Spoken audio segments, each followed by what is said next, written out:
முதல்வராக பதவியேற்ற மறுநாளே ராஜினாமா செய்தார் பட்னாவிஸ். கடும் அதிர்ச்சியில் மோடி. அதாவது இந்தியா மட்டுமல்ல, உலகமே எதிர்பார்த்த மக்களவை தேர்தலின் முடிவுகள் மகாராஷ்டிராவில் வெளியானது. அதில் மொத்தமுள்ள 543 மக்களவை தொகுதிகளில் தேசிய ஜனநாயக கூட்டணி 292 இடங்களும், இந்தியா கூட்டணி 234 இடங்களும் வென்றுள்ளது.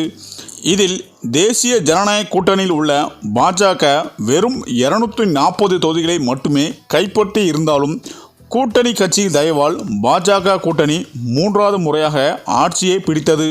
மேலும் இந்த நிலையில் உத்தரப்பிரதேசம் மற்றும் மகாராஷ்டிராவில் பாஜகவுக்கு ஏற்பட்ட தோல்வியால் மகாராஷ்டிரா துணை முதல்வராக உள்ள பாஜகவின் மூத்த தலைவர் தேவேந்திர பட்னாவிஸ் தனது துணை முதல்வர் பதவியை ராஜினாமா செய்ய உள்ளார்.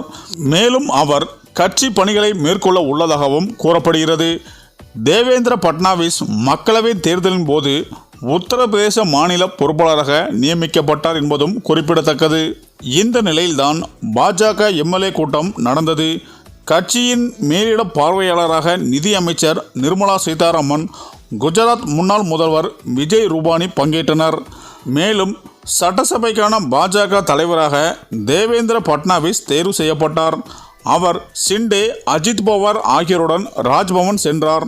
மேலும் கவர்னரை சந்தித்து ஆட்சி அமைக்க உரிமை கோரினார்.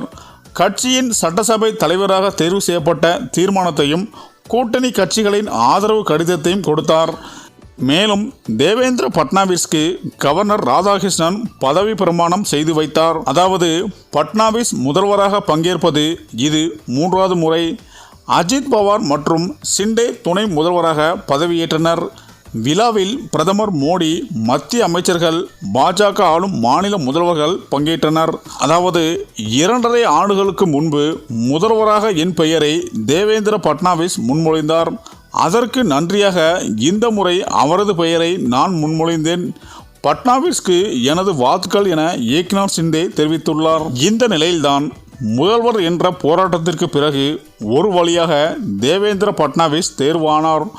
தற்போது வந்த தகவலின்படி தேவேந்திர பட்னாவிஸ் முதல்வர் பதவியில் நீடிக்கப் போவதில்லை என்றும், அதற்கு காரணம் ஏக்நாத் ஷிண்டே தரப்பில் கடுமையாக அழுத்தம் கொடுக்கப்பட்டதாகவும், ஏனென்றால் ஏக்நாத் ஷிண்டே முதல்வராக கடந்த 5 ஆண்டுகளாக ஏக்நாத் ஷிண்டே பேச்சை கேட்டுதான் இருந்து வந்தனர்.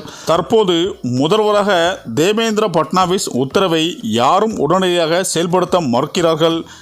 இதனால் மன வருத்தத்தில் இருந்த தேவேந்திர பட்னாவிஸ் ராஜினாமா செய்ய உள்ளதாகவும் தற்போது தகவல்கள் வெளியாகியுள்ளன. இந்த தகவல் பாஜக தலைமை மோடியை கடும் அதிர்ச்சியில் ஆழ்த்தியுள்ளது என அரசியல் வட்டாரங்கள் கூறி வருகின்றனர். சரி, இந்த வீடியோ பற்றிய உங்கள் கருத்துக்களை கமெண்ட்ல சொல்லுங்க.